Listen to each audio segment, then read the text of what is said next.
Top 10 NFL players who went from rags to riches. Before we start, I'd want you to hit that red subscribe button so you never miss out on any of our videos. Hey guys, what's up?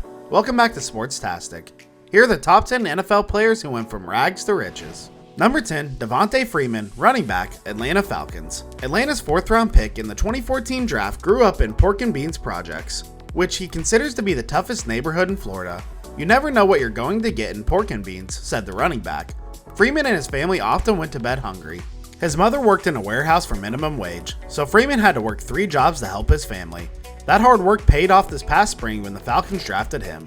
Number 9, Demaryius Thomas, wide receiver, Denver Broncos. Thomas came from a life of illegal substances and homelessness. While in 6th grade, police raided Thomas's home and arrested his mother and grandmother on federal charges of conspiracy to possess with intent to distribute illegal substances. From the time of their arrest until Thomas was in 10th grade, he stayed in 4 homes. His aunt finally took him in and raised him. He ended up going to Georgia Tech before being drafted in the 1st round by the Denver Broncos. Number 8, Michael Sam, defensive end, Dallas Cowboys. Sam was the first openly gay football player to be drafted by the NFL and the first to be currently on an active roster, the Cowboys. However, getting to the NFL as a gay man may have not been his greatest challenge. Did you know Sam was the 7th of 8 children, and that he briefly lived in the backseat of his mother's car? Or did you know 3 of his siblings died and 2 of his brothers currently reside in prison? Number 7, Curtis Martin, running back, retired. Martin brought the crowd to tears at his Hall of Fame ceremony as he recalled his tough upbringing, his mother's pain, and their eventual healing process. He recalled how his alcoholic father once abused and tortured his mother by setting her hair on fire and burning cigarettes onto her leg. Urged by his pastor, Martin used football to make a difference in people's lives, including his own and his mother's. Number 6, Brandon Marshall, wide receiver, Chicago Bears. Marshall never shied away from controversy, likely because he was always part of it while he grew up. When he was younger, his father abused and assaulted his mother in a variety of ways, and in 1991, police found a large amount of illegal substances in his father's truck. Prior to entering the NFL, Marshall also had a number of encounters with the authorities himself. Plus, he worked all through that to become one of the premier receivers in the game. Number 5, Michael Orr, offensive lineman for the Tennessee Titans. Orr escaped a violent upbringing in North Memphis, Tennessee to become one of NFL's best offensive linemen. The movie, The Blind Side, portrays Orr's journey from the slums to the Ravens. He walked parallel to gang violence and illegal substances trafficking before breaking away and living with the Toohey family. Their structured environment helped Orr channel his frustration into hard work on and off the field. In 2013, Orr won his first Super Bowl with the Baltimore Ravens. Number 4, Adam Jones, cornerback, Cincinnati Bengals. Much of Jones' early NFL struggles stemmed from his tough upbringing. He heard the gunshots, which killed his father outside his apartment in Bankhead, Boat Rock. In the ensuing years, his mother and grandmother raised him.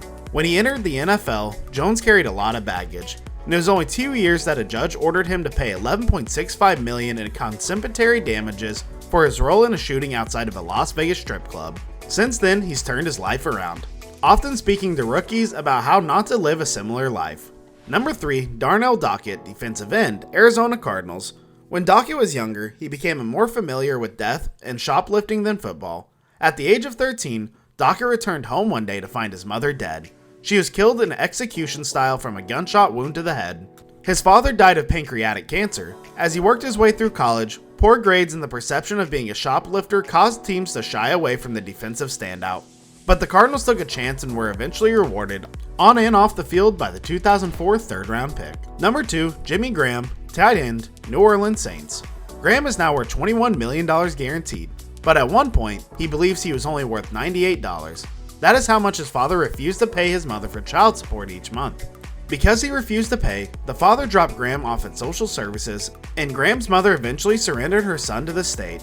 While at the home, a group of teenagers took turns beating Graham, and when he called his mother, she hung up on him. Eventually finding his way to the Abundant Life Fellowship Church, he met Becky Vincent, who took on the role of being his mother. She raised him and watched him grow into a star athlete. Number 1, Tamba Hali, linebacker, Kansas City Chiefs. Born in 1983, Hali grew up in a war-torn Liberia. When he had just turned 9, fighting around his hometown in Gumnera forced his mother to gather her children and flee into the countryside. They got by on whatever food they could gather. Eventually, the family fled to the Ivory Coast and then to America, where Hali's father was able to bring his children across the Atlantic.